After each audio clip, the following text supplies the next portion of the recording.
Hi guys! Niho, ang ganyo ito. In demand ngayon ng mga domestic workers dito sa Hong Kong. Paano nga ba mag-apply? Una sa lahat, dapat makahanap ka ng legit na agency.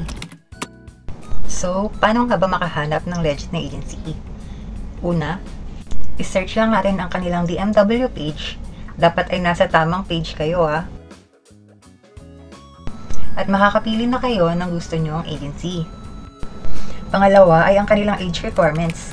Edad 24 to 35 years old. Pangatlo ay need nila ng at least 2 years of experience as a helper. Pero karamihan naman sa kanila ay tumatanggap kahit wala kang experience. Pang-apat, ikaw ay dapat complete vaccination.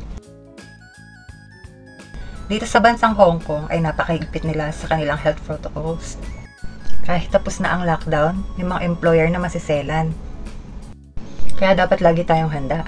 At ang panlima ay no visible tattoos. Depende sa employer kung papayagan ka nila, pero mostly sa mga agency pa lang ay sila na ang humusga kung tatanggapin ka nila or hindi. At syempre, dapat alam mo na sa iyong sarili na ikaw ay fit to work para makapagtrabaho tayo ng maayos.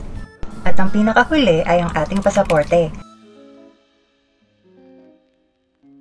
Kapag kumpleto mo ng lahat ng iyan, ikaw ay pwede na magtungo sa iyong napiling agency. After mo naman mag-report sa iyong napiling agency, ipe-prepare ka nila for your introduction video. Ano ba ang introduction video at para saan ito gagamitin?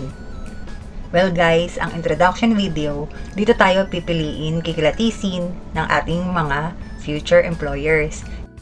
Kasi ang nilalaman nito ay ang pagpapakilala ng ating sarili, ng ating mga experience. Huwag tayong masyadong magpasikat na alam natin to, alam natin yan.